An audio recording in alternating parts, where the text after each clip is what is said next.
Jadi apa ya, orang itu kadang yang salah itu lebih masuk akal kadang-kadang. Saya teruskan ya supaya ini dapat barokahnya Raden apa? Asnan. Saya mohon sekali ya, kalimatul haqqin itu harus kamu jaga. Caranya jaga ya tadi. Kalau kamu tidak bisa ilmu mantek, misalnya al-alam mutaghayyir wa kullu mutaghayyir hadis la budda min muhdits, itu kan jelimetan. Pakai saja teori umum bahwa gambar apapun jelimetnya itu dimulai dari satu titik. Karena nggak bisa, nggak dimulai dari satu titik, nggak bisa. Maka alam apapun jumlahnya nggak terhingga, tetap dimulai dari al-wahidul qahar, yaitu satu titik. Yaitu dalam konteks tauhid tentu itu Allah Subhanahu wa ta'ala. Sehingga Nabi Ibrahim itu orang paling sukses bikin waja'alaha kalimatam baqiyatan fi aqibi. Terus Nabi Muhammad begitu, sahabat begitu, sampai kita sekarang diajari ilmu mantek. Ilmu mantek itu logika yang nggak terbantahkan. Karena mau tidak mau, kata Imam Syafi'i, fa innal uqula muttarratun ila qabulil haq, karena akal akan dipaksa menerima kebenaran. Dan itu yang terjadi di Uni Soviet, dikooptasi 100 tahun untuk berfaham ateis, dilawan oleh ilmu, tetap menanamkan ilmu tauhid, ilmu mantek. Ketika Uni Soviet secara politik runtuh, semuanya menjadi muslim, termasuk negara-negara yang dulu dikooptasi. Maka kamu tidak usah kecil hati di Indonesia, apapun rusaknya negara ini, asal kita cara bertauhid benar, insya Allah tetap meninggal husnul khotimah. Karena sudah janjinya Allah, yusabbitu walladzina amanu bil qaulits tsabit. Sing jelas itu nomor satu tuh al qaulits tsabit. Memang itu logika yang masuk akal. Jadi jangan kira semua orang ditanya marabbuka, ndak. Banyak ulama yang nggak ditanya, masyhur itu dalam cerita keramat-keramat. Ada guru tauhid ngajarin tauhid. Setelah ditanya mungkar nakir, Imam Malik datang. Kamu nanya ini, man rabbuka man nabiyuka, kamu tahu ini guru Umul Barohin yang tukang ngaji tauhid. Guru tauhid kok ditanya apa? Tauhid. Malaikatnya nggak jadi tanya. Dan saya percaya cerita-cerita seperti itu karena secara umum itu ala inna auliya Allahi la khaufun alaihim walahum yahzanun lahumul busyra fil hayatid dunya wa fil akhirah. Artinya kalau wali itu kok ditanya mungkar nakir berarti ngalami ketakutan. Karena di situ kan digambarkan mungkar nakir itu sewangan, bawa gudam. Kalau yang tanya nggak bisa dipukul sampai ajur sak walang-walang. Pokoknya ceritanya kan seru seperti itu. Nah itu kalau betul begitu terus ayat la khaufun alaihim walahum yahzanun kayak apa?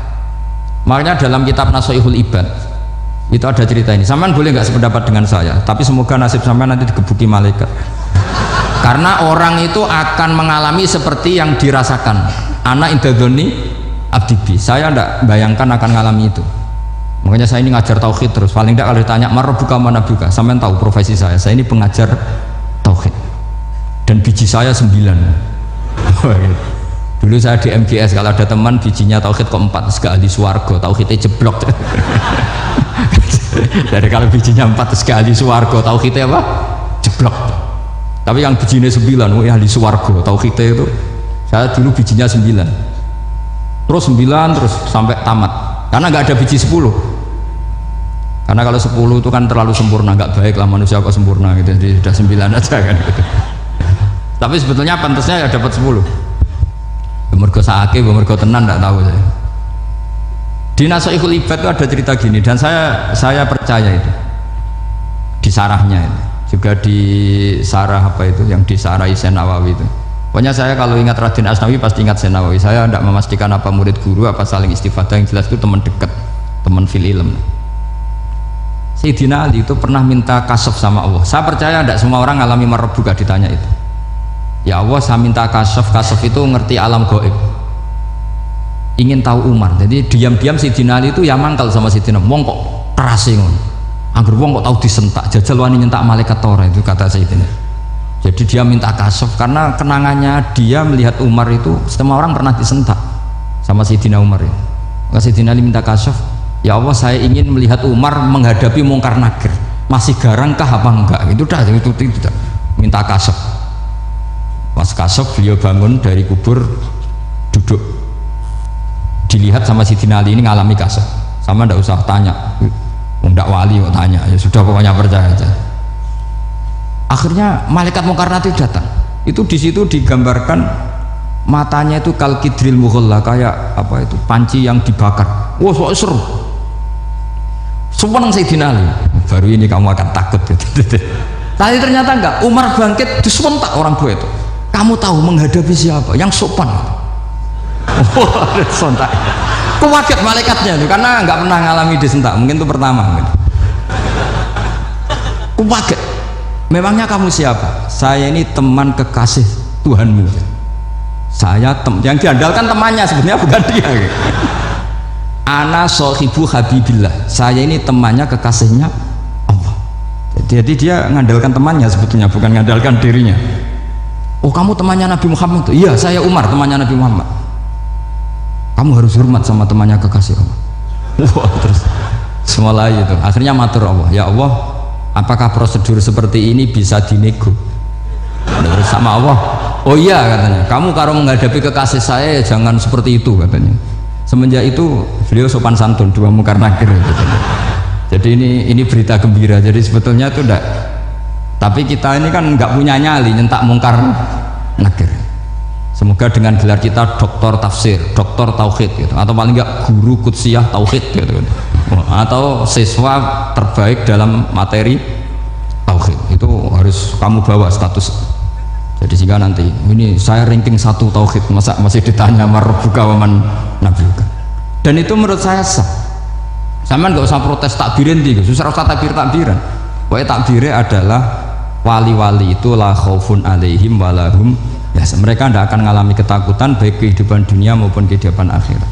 Bahkan para malaikat itu mengatakan ke wali-wali nahnu awliyaukum fil hayatid dunya wa fil akhirah. Kita ini teman kamu, saudara kamu, mitra kamu. Masa mitra kok nutui itu kan nggak fair. Dan menurut saya paling efektif itu apa? Kamu harus punya rumus tauhid kayak Imam Amudi menemukan Tuhan. Imam Amudi itu menemukan Allah itu lewat ilmu matematika. Dan itu Allah saking senengnya disuruh ngajari para malaikat. Wa ya malaikati isma'u. Kamu harus mendengar, ini orang alim saya yang ahli matematika. Tapi justru itu ngerti bahwa asal usul alam itu minal wahidil qahar. Dari zat yang satu. Akhirnya Imam Amudi mulai ngajar tuh. Nisbatus naini wassalasa wal arba'ah ila ma nihayatalaha iku kabeh iku far'ul wahid. Akhirnya malaikat mandok-mandok. Nah, iman seperti itu akan setingkat keyakinannya dan keakurasiannya sama dengan imannya para malaikat. Makanya Nabi ngendikan tubaliman amanabi walam yaroni. Sebagian riwayat disebut sab amarot. Nabi ngendikan sampai 7 kali. Benar-benar keren orang yang tidak melihat saya kemudian iman kepada apa yang bisa menemukan itu hanya akal. Misalnya contoh paling gampang ya yang dialami para ulama.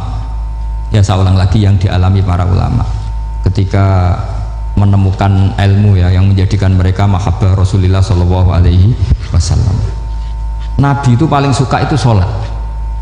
Nabi itu paling senang sama sholat. Wa qurratu aini fi sholat. Terus beliau ngendikan as-sholatu imaduddin. Terus beliau kalau muji sholat itu sundul langit. Sampai beliau kalau banyak masalah itu bilang ke Bilal, arifna ya Bilal, saya kasih istirahat. Itu maknanya mau sholat.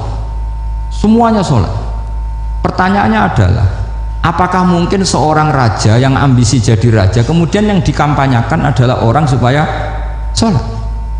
Tentu kalau Nabi seorang raja beliau akan kampanye gimana, narik upeti kayak apa, narik pajak kayak apa biar Nabi kaya. Enggak, Nabi itu paling tersiksa kalau orang tidak sholat, tersiksa kalau orang tidak sujud. Loh, kalau beliau seorang raja ngapain mengpopulerkan sholat? Maka makna sholat imaduddin adalah sholat itu tiang agama. Maknanya tiang agama, kamu akan tahu betul kalau dia seorang nabi. Karena apa? Yang diajarkan adalah sholat.